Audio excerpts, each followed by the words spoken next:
Pourquoi tu parles des 5% et demi, 5%? Pourquoi c'est pas bon une société à dividende qui verse 2% ou 2% et demi et qui a un potentiel de valorisation plus intéressant? Je vais vous expliquer. Si vous êtes intéressé à recevoir des rentes passives, vous voulez recevoir la rente passive la plus élevée possible. Mais il faut faire attention parce que si vous souhaitez recevoir la rente passive la plus élevée possible, c'est déjà intéressant parce que les minimums, vous battez l'inflation à chaque année et vous recevez de l'argent parce que vous avez l'action de la société. Entre guillemets, sans rien faire. Vous avez pris les risques en fait d'investir sur une société. Vous êtes partenaire de la société. Cette étude, elle montre, ils ont pris l'S&P 500, les 500 plus grosses sociétés de marché américains, ils ont divisé sur 5 catégories, 5 groupes. Dans les premiers, les sociétés qui payent les plus de dividendes, donc les sociétés vraiment qui payent des dividendes hyper élevés. Dans les deuxièmes groupes, les sociétés qui payent des dividendes élevés. Dans les troisièmes groupes, les sociétés qui payent des dividendes moyens. Dans les quatrièmes groupes, les sociétés qui payent peu de dividendes. Et dans les cinquièmes groupes, les sociétés qui payent même pas des dividendes. Donc, ils ont séparé les sociétés, ils ont analysé la performance de ces sociétés-là. Les sociétés de deuxième quintile, donc ça veut dire les sociétés qui ont des dividendes élevés, mais pas les plus élevés comme de premier groupe, sont les sociétés qui ont battu les marchés largement depuis un siècle. Comparez ici la rentabilité avec les S&P 500 et les deuxième quintile.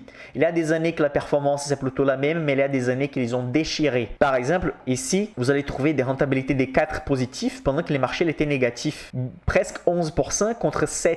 Et ça, c'est pendant une décennie entière, vous allez trouver des résultats. Par exemple, pendant les années 70, l'S&P 500 fait 6% par an pendant 10 ans, pendant que les deuxièmes quintiles, donc les sociétés qui versent des dividendes élevés, ont rentabilisé. Donc, rentabilité ici, c'est rendement, rente passive plus valorisation, on fait 10,22%.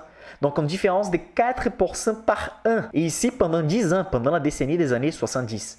Donc, les deuxièmes quintiles, ce sont les sociétés qui ont la meilleure performance. Dans les premiers quintiles, il y a aussi des bonnes sociétés. Dans les troisièmes quintiles aussi, il y a des bonnes sociétés. Mais les sociétés qui payent très peu de dividendes, normalement, vont faire la même rentabilité que les S&P 500 ou pire.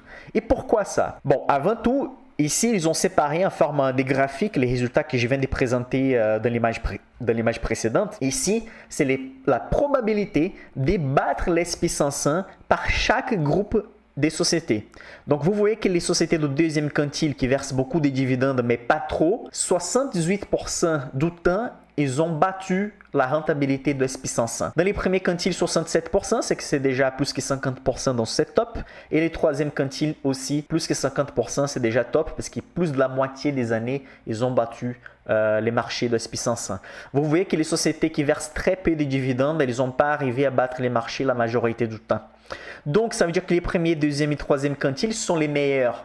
Les sociétés qui versent les plus des dividendes. Mais Michael, pourquoi tu avais dit que les premiers quintiles, quand même, c'est pas bon? C'est dans les graphiques, ça montre que c'est bon. Parce qu'il y a la continuation de cette étude-là montre que les premiers quintiles, les sociétés qui versent les plus des dividendes, elles versent environ 74% de résultats nets en forme des dividendes. Donc, ça reste environ que 20%, 26% de l'argent de résultats nets pour réinvestir en soi-même. Par contre, les sociétés de deuxième quintile, normalement, vont verser simplement 40% de résultats nets. Donc, ça reste beaucoup plus d'argent pour faire des réinvestissements, pour passer des périodes compliquées dans les marchés. Et donc, les deuxièmes quintiles qui présentent des bons résultats, c'est les meilleurs quintiles, c'est les meilleurs groupes parce que déjà, ils ont présenté des meilleurs résultats de rentabilité et aussi, ce sont des sociétés qui vont se valoriser et continuer à verser des dividendes de manière pérenne parce qu'ils ne vont pas verser tous les dividendes. Parenthèse ici, comme j'avais dit, il y a certains secteurs qui vont verser presque tous les résultats nets en forme de dividendes, il n'y a pas de problème. Ici, c'est une étude faite sur l'S&P 500, donc sur les 500 plus grosses sociétés de marché américains. Donc ici, ça montre que les deuxièmes quintiles sont les plus intéressants car les payouts, les taux de versement des dividendes sont un peu moins élevés pour les deuxièmes quintiles et quand même, ils vont arriver à verser des dividendes sur les longs termes. À ce moment, il y a 150 actions dans la zone d'achat en Europe. Des actions qui possèdent des rendements annualisés de plus de 5% par an. Vous pouvez télécharger ce tableur-là avec la capitalisation, les prix actuels, les dividendes par action, si l'action est dans la zone d'achat, quelle est la zone d'achat max à payer. Vous pouvez télécharger ça dans la description de la vidéo et dans les liens disponibles dans les chats également. Donc vous avez ici, vous avez les noms de la société, les tickers, la capitalisation, c'est combien elle vaut en bourse en milliards, les prix actuels, les dividendes par action qu'elle a versé sur les 12 derniers mois, la zone d'achat, donc la valeur maximale que vous devez payer sur l'action pour assurer 5% et demi des rendements, et si l'action est dans la zone d'achat. Et quelle est la distance de la zone d'achat? Ça veut dire la marge que vous avez jusqu'à qu'elle arrive à un prix maximum que vous pouvez payer. Vous avez les rendements analysés à ces moments, la moyenne de rendement sur les 5 dernières années, la croissance des dividendes pour voir si c'est quelque chose de pérenne, la croissance des dividendes en pourcentage annualisé, les taux de versement des dividendes, la croissance du résultat net, la croissance du chiffre d'affaires, les ratios de valorisation également. Bref, vous avez ici la liste des sociétés, vous pouvez la télécharger. Et une chose intéressante, c'est que j'ai fait l'étude des déciles et quintiles. Je n'ai pas séparé les marchés en 5, mais j'ai séparé en 10 les marchés européens des sociétés qui versent des dividendes. Et qu'est-ce que j'ai trouvé ici?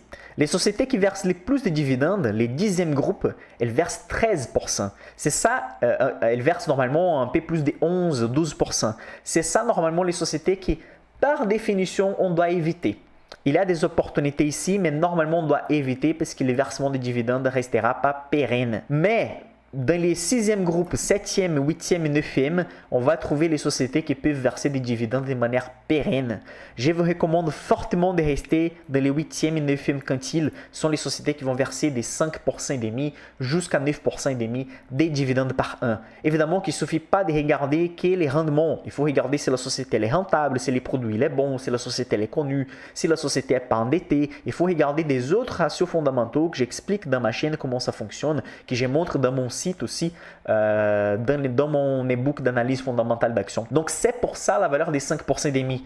Sur les marchés américains et sur les marchés européens, on va trouver plutôt la même chose pour les 8e déciles. Donc normalement les sociétés, on va établir un minimum des 5% ou 5% et demi pour trouver les meilleures opportunités. Et dans les sociétés qui versent au moins 5% et demi, on va choisir les sociétés qui vont faire partie de notre portefeuille. Donc vous pouvez télécharger les sociétés, les liens dans la description et dans les chats. En continuant ici, il y a les problèmes d'imposition et surtout dans les PA. Okay? Donc dans les PA, on a plutôt 0% d'imposition sur les dividendes reçus dans les comptes des plans d'épargne en action.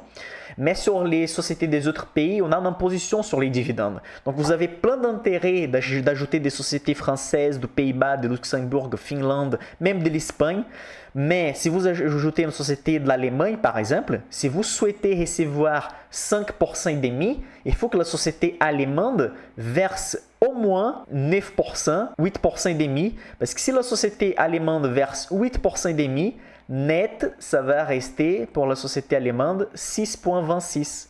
Donc, il suffit de regarder la colonne tout à gauche. Ça, c'est les résultats, ça, c'est les rendements bruts. Et donc, vous allez croiser avec l'information de la colonne du pays. Et donc, par exemple, 8% qui en France, c'est vraiment 8%. En Allemagne, ça devient, tac, tac, tac, 5,59.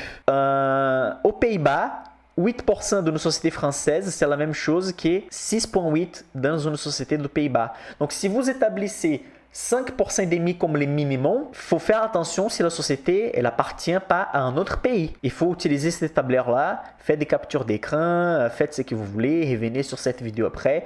Parce que 5% et demi, c'est sur la France, mais si vous voulez une société allemande, il faut qu'elle verse 8% pour que net pour vous, ça tombe 5% et demi. Vous voyez? Donc voici les tableurs que vous avez comme un cadeau aussi résumé pour vous comment ça fonctionne l'imposition. Mes amis investisseurs, n'oubliez pas que dans la description de la vidéo, vous avez ces tableurs à télécharger. Vous avez mon suivi des portefeuilles. Vous pouvez avoir accès à une mini formation, à mes achats au début du mois, à un live privé au début du mois, un live privé à la fin du mois avec l'analyse des actions de portefeuille, analyse de marché, des outils d'investissement, des tableaux de bord pour contrôler vos investissements. Vous avez l'historique des lives privés, historique des lives publics. Tout ça avec un prix très abordable que vous pouvez avoir sans avoir un engagement. Les liens sont dans la description de la vidéo pour les suivis des portefeuilles. Et si vous voulez avoir accès à ma formation d'investissement la plus complète du marché, vous avez les liens des préinscriptions dans la formation. Dans la description de cette vidéo, vous avez les liens également.